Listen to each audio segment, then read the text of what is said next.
Hey, I got a couple really good videos coming out on the Equinox 900, starting with today's video. Today's video is going to be more about the menu system. It's going to be kind of an indoors thing. I'm not going to really take it outside or do anything with it. But what I am going to do is I'm going to describe to you all the settings in the entire menu system on this machine. So if you're the type of person that doesn't like to go online and download the owner's manual and read through all that, and you rely more on YouTube and content creators like me to kind of learn about the machine, well, this is the perfect video for you because I'm going to go nice and easy and slow through the whole thing, describe it in simple terms, and really take my time to make you understand what all the settings are and all the menu options. So it's not as intimidating as you might think. A little bit of bonus footage in there for you too, a little close-up of the machine. You'll see that in the video as well. And if you stay tuned to the very end of the video, a little surprise at the very end. But I will tell you, this is a little bit of a dry video. If you're not an owner of this machine or you don't want to know how it operates, I don't know if you're going to be able to hang, because it's just going to be me talking about the menu system. So if that's for you, stay tuned and we'll get right with it. All right, we have the machine turned on and ready to go. So I'm going to call this the detect button, the horseshoe button, pinpoint, frequency button, accept reject, minus plus, and the cogwheel or setup button. We're going to start by going through the different search modes on the machine, and you're going to do that with your detect button over here. So let's click the detect button and let's go all the way through back to the beginning here. Park 1. So we're in Park 1 right now. That's for general and coins. And then you have Park 2, which is for jewelry, fine jewelry. And what's happening right here with this is that inside the machine, it's changing the frequencies that are spraying out. And generally speaking, the high frequencies are really good at fine gold and jewelry and small things. And then the lower frequencies are good at hearing deep, high conductor coins, like a deep silver coin. So basically, the machine just configures itself in two different ways depending on which program you're in, as far as the frequencies that are coming out while in multi-frequency mode. You could, of course, change that to just any frequency, like a low frequency, which would be good for a deep silver coin, or go to a high frequency, which would be good for small gold. But when you're in multi-frequency, the machine kind of does all that for you. Let's go to the next section over here. So now we're in the field program, and this is field 1. It's for coins and artifacts and relics and just kind of a general all-around for relics, coins. And then same thing, when you get to the next one, the tuning changes a little bit inside, a little more high frequency emphasis, and you're going to have fine coins and smaller artifacts and maybe gold and stuff like that. And then we go to, the beach program. So beach 1 is for dry and wet sand. And then when you're in the water and the coil's submerged, you're going to want to be in beach 2. And then you have prospecting 1, which is for stable ground. If you have nice good soil that's really stable, you want to be in prospecting 1. And if you're in tough ground, like I live out here in California, we have a lot of mineralization. Maybe you're in Australia, highly mineralized, so you'd want to be in prospecting mode number 2. So that kind of covers the search modes there. And now there is a way that you can reset a search mode. And what that does is it just resets the mode that you're in and nothing else on the machine. And brings it back to factory settings. So if you like the way everything is right now on your machine, and you like the way Park 1's running in Park 2, but you don't remember how Field 1 was set up when you got it from the factory, you don't want to reset the entire machine, you just want to reset that setting right there. So to do that, while you're on this, just hold the detect button in, keep it held in. And when you hear that noise and see that, it has reset that particular search mode back to the factory reset for that mode. And while we're in here looking at these different programs or search profiles, I want to explain to you that there's a couple different things going on in the machine, just a little bit of terminology. There's global settings like sensitivity and the backlight and the flashlight, the volume, the vibrating handle, and the threshold pitch, for example. Now, if you change any of those, it changes it for the entire machine on all programs. In other words, if you turn the volume up or down on Park 1 and put it at 19, and you jump all the way over to prospecting, or to beach 1, let's say, it's still going to be at 19 because it's a global setting. So the volume stays the same no matter which search program you're in. However, there are other changes that you can do that are local to each different profile. And like, for example, the frequency.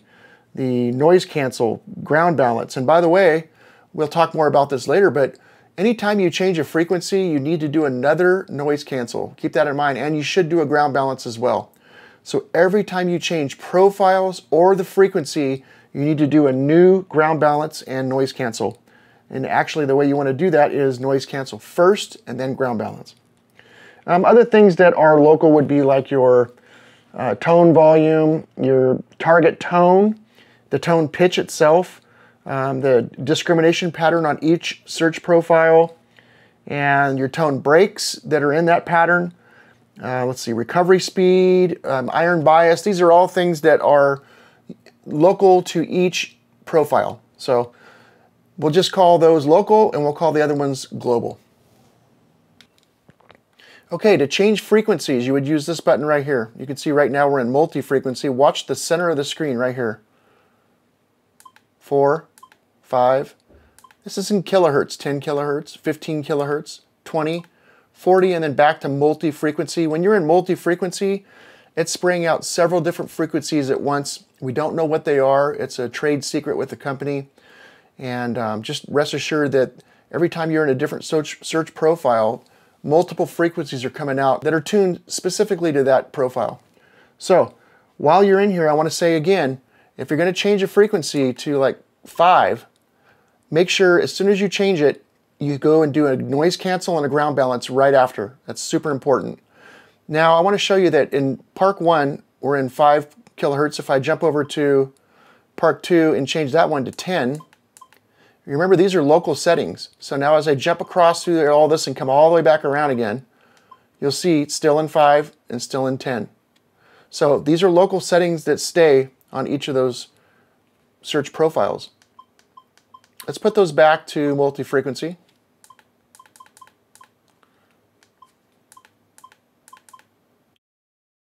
All right, going to do sensitivity now. That would be your minus and plus. So sensitivity, you won't see it until you push one of these. As soon as you push it, you'll see it. I have it turned all the way down right now because I'm indoors, and there would be a lot of EMI in here if I brought this up.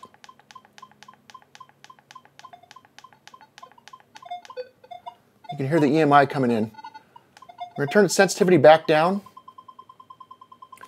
If you get into a situation where you're detecting and your machine starts getting chatty like that, and EMI stands for electromagnetic interference, you start feeling your machine's getting real chatty and it's just sounds like it's turned up a little bit too high. Before you lower your sensitivity, make sure, again, I'm going to keep saying this, but make sure you do a nice fresh noise cancel and ground balance before you ever lower your sensitivity, because you want your sensitivity ideally to be as high as possible. So don't just turn it down because it's starting to get chatty without trying a noise cancel and ground balance first. Like I said, you always want that sensitivity up as high as we can run it. All right, we're going to turn the backlight on with this button right here. Now on the Equinox 900, there are 4 settings. You have off, low, medium, and high. On the Equinox 700, you only have 3. You have off, low, and high. So let's go ahead and turn that on right now with this button right here. And there's high. And then you have medium, low, and off. And if you watch up here in the top left corner, you'll see the cursor up there to let you know that the backlight's on. I'm sorry, the icon. See the little icon there? Showing you that the backlight is on, and then the icon goes away when we're back to off. And keep in mind when you have your backlight on, or even your flashlight, or the vibrating handle on, it can shorten the battery life for that hunt a little bit, so it can run the battery down a little bit quicker than normal. Just keep that in mind. All right, to turn the flashlight on, which shoots a light from the back of the control head right down the shaft and right to the coil, hold in the light button over here. Just hold it in, and there you go. And it's on and off. There's no settings for it, just on or off. Again, there's a little icon up there. See the little icon up there showing you that it's on. Watch that icon on the top left corner go away when we shut it off. There we go. All right, to turn the vibrating handle on, we're going to use this setup or cogwheel here button. Click that and just follow this little icon as it moves across as you click this. When you get to this one, this is the volume icon. While you're here, you're going to come down here to the frequency and tap it once. And when you do this, you're going to feel a vibrating handle turn on, and you'll get a real quick buzz off the handle. And if you look up here in the top of the corner, you can see a little icon just appeared to show you that it is on. It's important to watch that icon and know it's up there, and I'll tell you why. The next part here, we're going to show you how you can turn the vibrating handle on in different tone breaks and a multi-tone setting. For example, if you don't want the handle to vibrate on iron or low conductors, you can disable it. If you want it only to vibrate on high conductors, I'm going to show you how to do that next. But you cannot do that. You can't set that section up unless the master vibration is on. So you need to see that icon on to even be able to go in there and set that up. So make sure it's on before we do that next part, and we'll go ahead and skip to that part right now.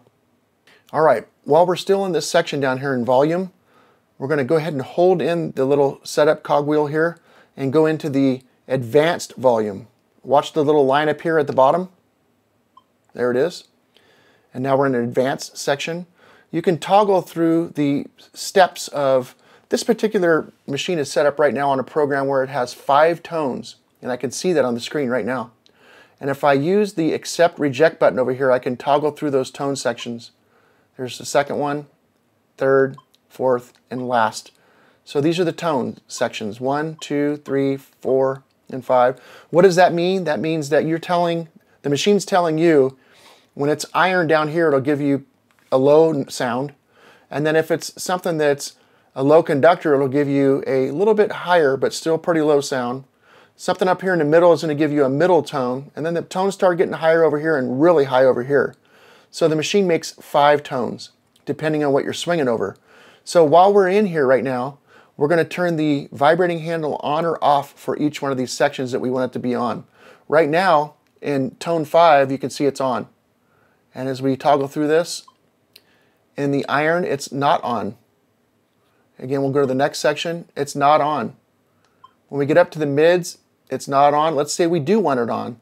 Then we just hit this button here, and we'll feel it vibrate again, and you can see the icons on saying that now in tone break 3, it's going to have vibration on. And let's go to the next one and check that.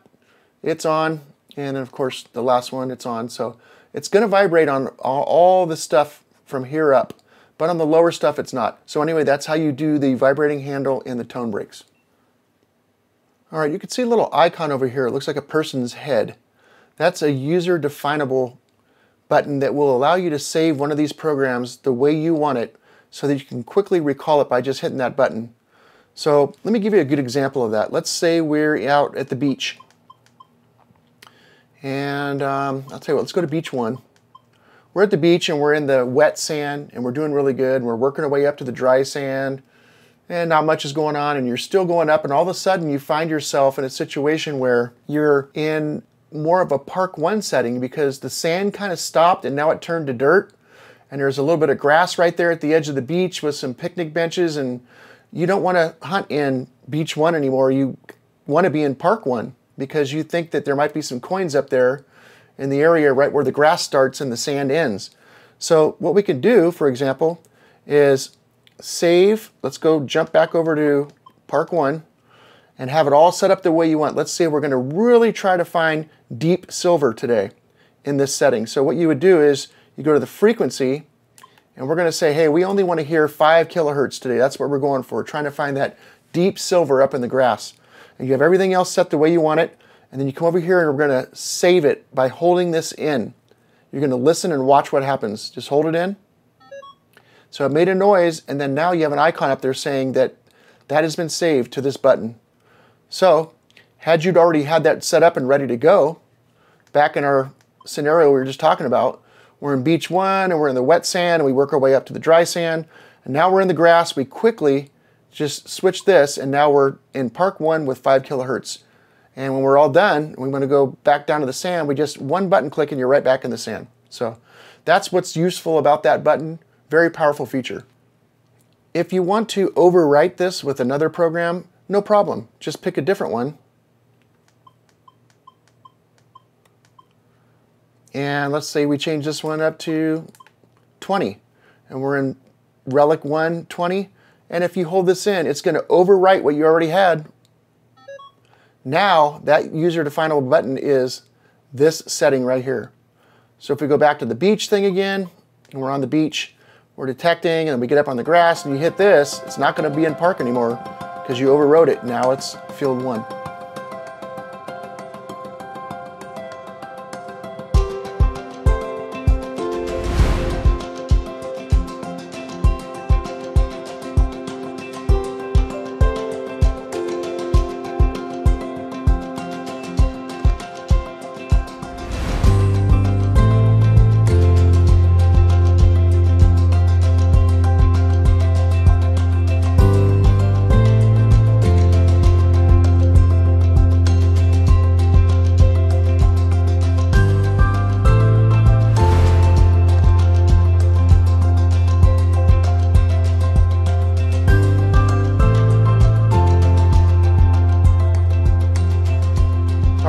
Show you how to raise or lower the volume. So we're going to go to the cogwheel here, and as soon as you click it, it takes you down to these little icons on the bottom down here. And you can toggle along until you get to the third one, which is volume. I left it on here to show you a possible situation you might come across and how to overcome it. If you come in here and you see that line underneath the volume icon, that means that the last time you were in there, you were in the advanced settings, and when you toggle back to it, you're still in the advanced section. So we're going to hold this in to get out of advanced. And now you can see this number is your volume. You can lower it with the minus sign or raise it with the plus sign. And that's just your regular volume there. To get to the advanced part of it, you just hold this in again, the cogwheel, and it'll jump over to the volume.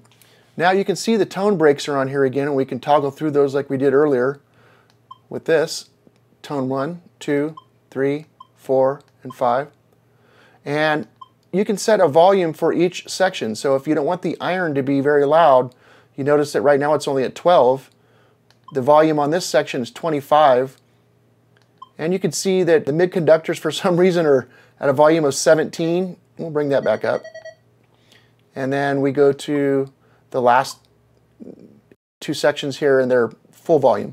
So that's how you set the volume in each of the tone breaks. All right, let's get out of the advanced. Hit the detect button, and let's see, we'll talk about threshold now. So for threshold, again, we go to the cogwheel and we work our way from volume to the very next one now. This is threshold, and threshold is a sound that will stay on all the time so that you kind of know the machine's working, because if you didn't hear threshold and you were swinging over a field that had nothing in it, you wouldn't even realize if the machine was on or off if you didn't look down and see that it's on. But a threshold will assure you that it is on. And it's also a very powerful feature. I use it all the time. In fact, I use it exclusively because I'm hunting in areas where there's a lot of iron, a lot of nails, and I'm looking for places where people lived, where there was habitation, human habitation. They might have lost stuff. And because of that, I'm usually around a lot of trash, a lot of iron, and I'm trying to find the goodies kind of hiding in the middle of all of it. So I like to leave threshold on so that when I'm in a discrimination mode, I can actually hear the iron, because the machine won't make a sound on the iron because it's discriminating it out. But what it will do is the threshold will go away and you'll get a break in the threshold. So that's an audible clue to me that I'm still in the iron, because I always want to stay in the iron. So I like the threshold to be on. So we just raise it up and you can listen. That's what it sounds like.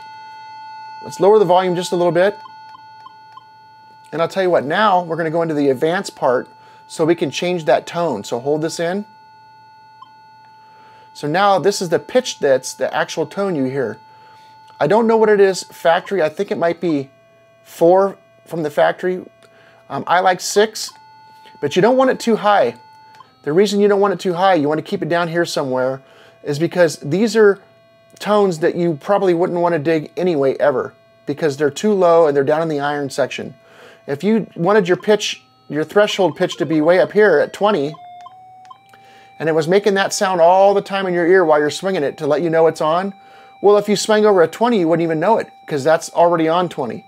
Do you understand what I'm saying? You wouldn't want to have your pitch too high because it'd be competing with signals that you want to hear.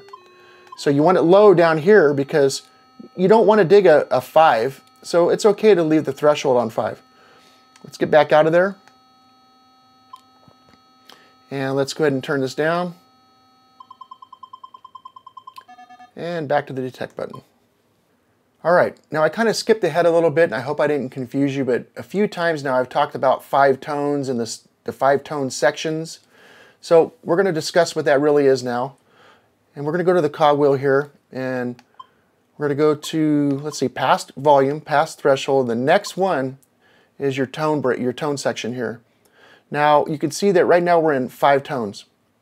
And we'll change that by going either up or down. Let's take a look from the beginning. So what's 1 tone? That just means that everything you swing over, no matter what it is, a piece of iron or a gold ring or a silver quarter, it's going to sound the same tone. It's 1 tone.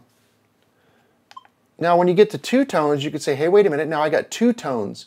And you can tell it which 2 tones you want. There's a place where you can tell it from everything from 14 up, I want tone 2, and from 13 down, I want tone 1. So that's definable, and the same thing happens when you get up to 5. And then all tone is where it's got a huge scale from 0 to 99 and 0 to -19. So it's got a scale that goes -19 all the way to 0, past 0 all the way back up to 99. And then we have one more, which is depth. It's kind of a cool setting on this detector that is very powerful feature if you're a park hunter and you're trying to hear the deep silver coins. Man, that's a good feature you want, and I'll tell you why.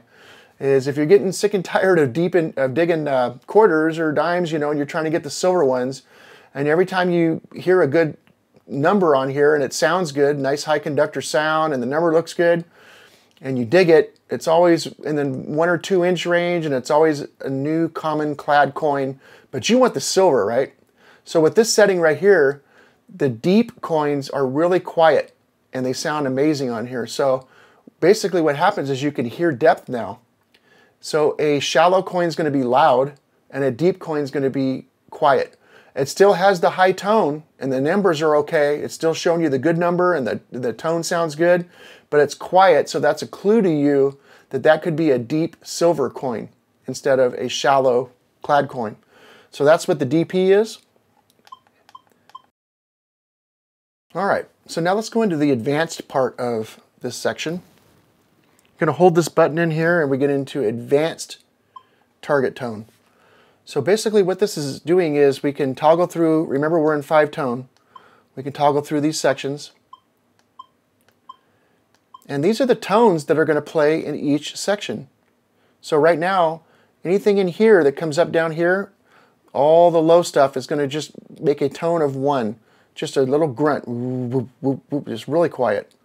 And then we get over here to the next one, and now it's going to make tone 11. That's tone 11. Listen to the tones. You can hear them. Let's say we want everything down here to be 9. So it was 1 down here. Now this is going to be 9.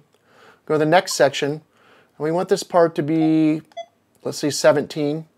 And we want this part here to sound like, let's do 21. And then you don't have to set this last one because it's automatically going to jump to 25. But what I would suggest to you is that if it's less than 25, bring it up to 25 and leave it there. That way you get those nice high tones up here. If you come into this section, for some reason it's not 25, bump it up. And that covers the advanced part of the target tones. All right, now we're going to look at your discrimination pattern. So it's all these little lines on here that are in this dial. If you look at this and counted all those little notches, there's 99 of those notches right there. And there would be an additional 19 going backwards this way. So basically what discrimination does is it takes out little slices in this area. So for example, if you had a pull tab that kept coming up at 20 and you're just tired of digging pull tabs, no more pull tabs at 20, and you wanted to notch that out, this is how you're going to be able to do that. So we're going to go into the cogwheel and work our way over to the accept reject area, which is right here. You can see the little check mark. It looks just like this right here. And while you're in here, you can use the minus and plus to navigate around in here.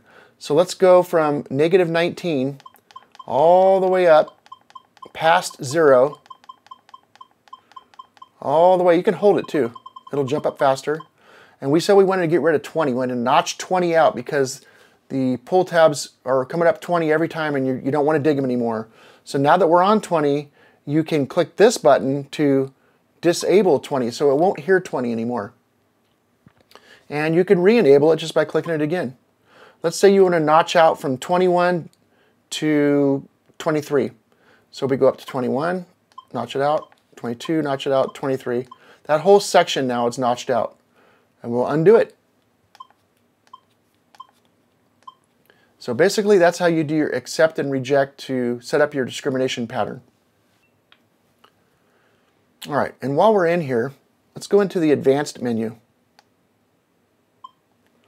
All right, so now here is where you can define where are those 5 tone breaks.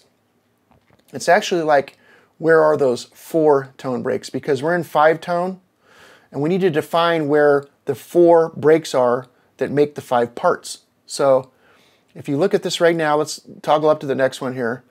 It's going to make a tone break at 22. So tone 1 is going to be defined as anything down here, but tone 2 is from 0 to 22. And remember, this is a scale of 99. And then we'll go to the next one, and the third tone is going to be defined from 23 to 57, and then we're going to be 58 to 82, and then 83 to 99, but you can't set that because that's automatic, right? You just can only set these. So here we go again. We got this one at 0. If you wanted to bring that down, you could. If you want to bring it up, you could. We're going to leave it at 0. And the next one is at 22, and then up to 57, 82. So that's the advanced section and how you can actually define where those tone breaks are. All right, we're almost done here. We got just a couple things left to talk about. We'll talk about recovery speed and iron bias. Now, if for some reason you don't want to open up the owner's manual and you're fine with just watching my video here and you learned everything you need to know, I do recommend, however, at some point you do go online and open up the owner's manual on the Minelab website and go into the section on recovery speed and just read it real quick. It's nothing crazy. And read your iron bias as well, but I'm going to try to explain it to you right here, right now. So basically, let's use the cogwheel and jump over to the last icon right here. And right now we're on recovery speed. So recovery speed goes from 1 up to 8.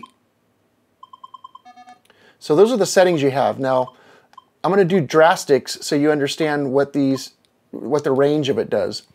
Drastics, so a recovery speed of 1.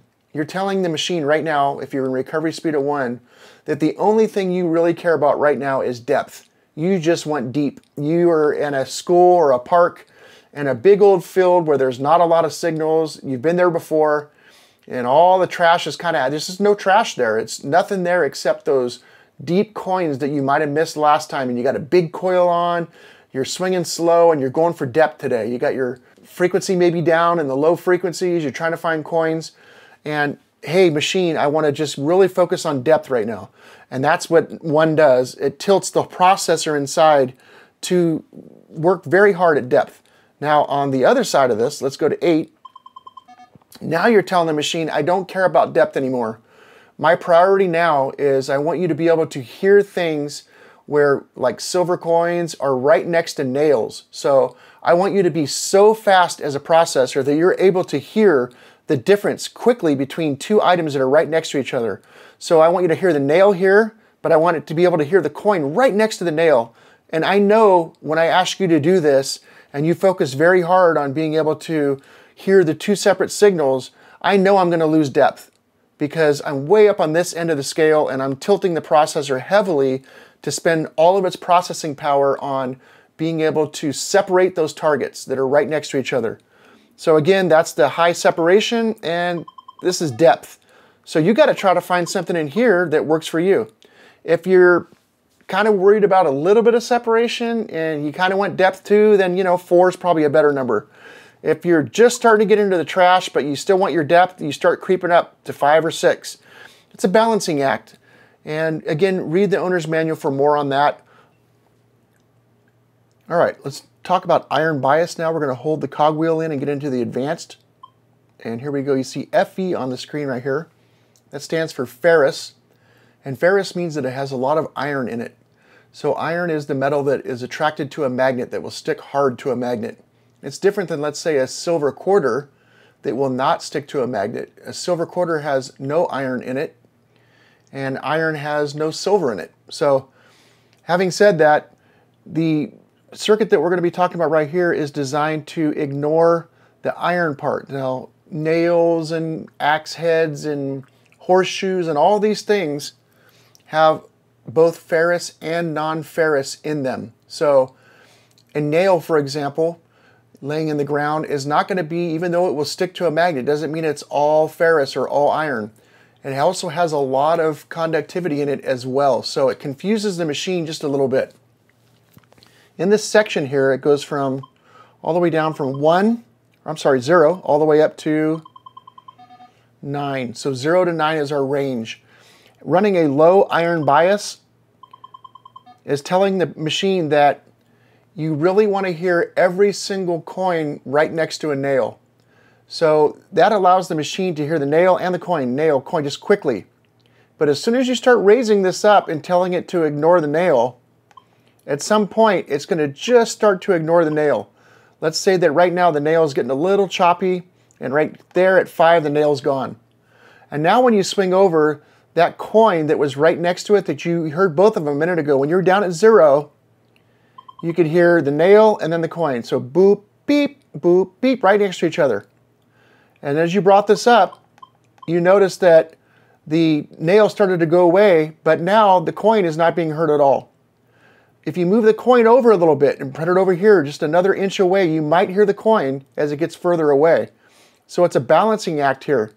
You start getting way up here, you're going to knock out all the iron that you don't want to hear, but you're also going to miss those coins that are pretty close to the iron. So if you get this way all the way down here, you're going to hear all those coins, those silver coins in there, but you're going to hear every single piece of iron as well.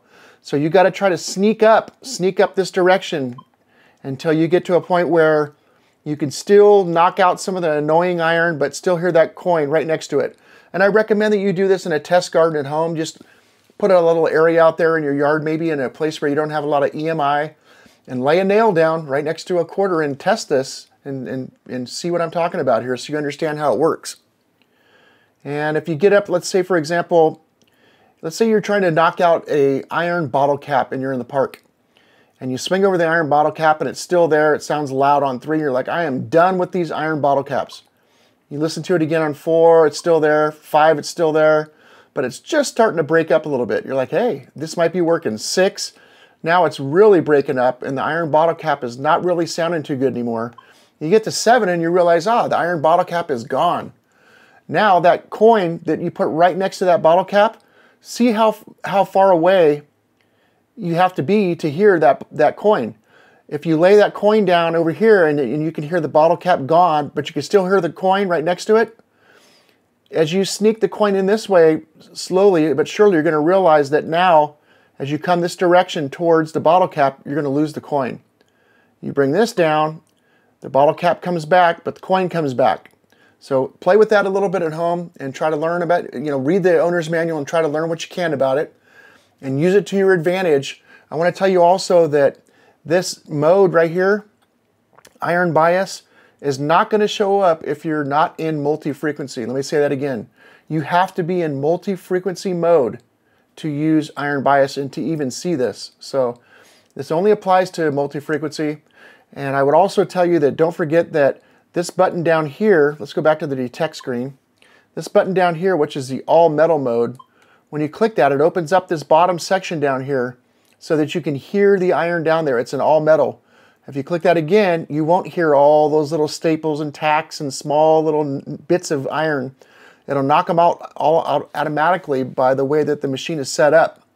And like I said, to hear them, you'd have to open this back up. So anyway, think about all that for a minute. And if you're not really worried about iron and you're out just looking for coins and there's not a lot of iron, you don't have to worry about this. And you can more focus on the recovery speed. So, all right, that concludes our video today. Like I said before, go down in that comment section and leave me comments down there and ask me questions if you have any. I love to hear from you guys. I answer all my questions. My email is down in the video description as well if you'd rather email me if you have a really super big question you want to ask me. happy to check those and answer my emails as well. So, hey, before I sign off, I wanted to ask you if you could also jump down in the comment section real quick and tell me, what do you think about this backlight, the red backlight? I'm kind of just asking you guys to tell me, what is your feedback on, do you like the red, tactical red backlight? There's the high, medium, low, and off. Notice that the buttons light up too down here with it, which is really cool at night. You can see your buttons. Wondering, what do you guys think about that? And have you taken it underwater? And if you have, if you've been underwater with the machine, what do you think about the red underwater? How's it look to you compared to a white backlight, let's say? All right, that's it. Catch you guys later. Thanks for tuning in, and I look forward to seeing you again real soon.